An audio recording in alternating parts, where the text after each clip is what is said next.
Obwahati Honorable Stephen Najang nuwe yabirashemerere kutwara obusingizi bw'omunyeshengero wa Rampara East nikwo kugira ngo Honorable Ngabirano akegita n'akakiiko k'ebyobururu okumwiba. Empababa yitu n'omushango gwitu twahababira ekitweta utwabanza kuhabira ni Honorable Ngabirano Charles unabenyesimbere nawe no first respondent.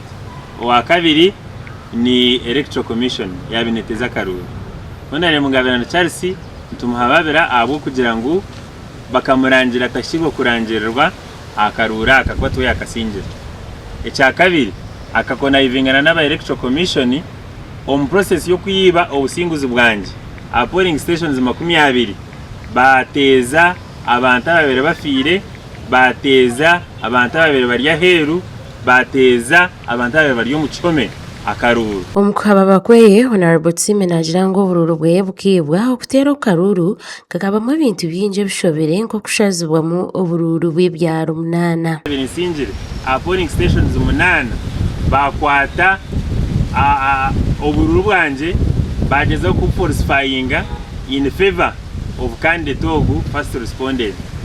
Process ejo barenze ya register. So kuba barenze register obo bururu bw'abantu 399 bona babushara bateka uzuru.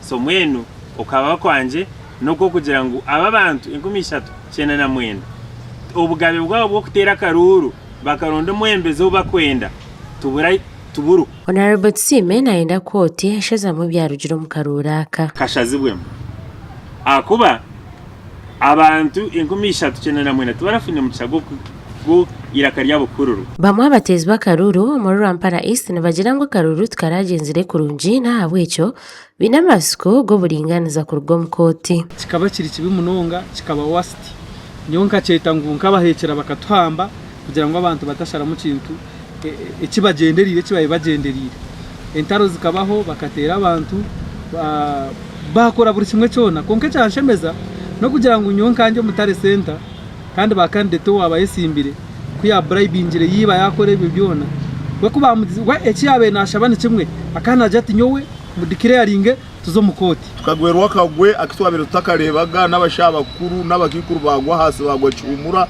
habwe kitwa tukareba nkentamba syoko nko koreba embundu za Iran niziretwa mwiguru zikabatera muteteka tekire mukiruka nkonka bitwarebere mutukabareba twamanya ngo barino barwane so businguzi bwitu ahabwo kuba Honorable Stephen Jose Karanga yino buhagizi bubinji munonga habwe binte byakorera abanyarwanda. Cyo kubanza ni isima Honorable Stephen Jose Karanga yakora kwenda kureta amazuma umurwampara East.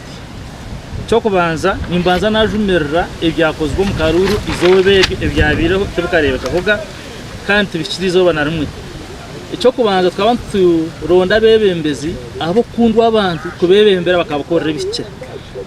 Twabasa kwikiriza ahabwe cyabiro kurangira umwembezo wabo batahagirwe abantu bona kubo mwebembezi w'abantu batekundira. Uburujira byarugiro mu Karuru Honorable Charles Ngabirano wasinja Karuru agatungo bururu umutwaro gumwe 2022 kandi Honorable Tsime Julius obwahati ari mu ishengero akatungo bururu umutwaro gumwe 10,800. Abwa tayari Western Susan Alino Muksa omurimbara.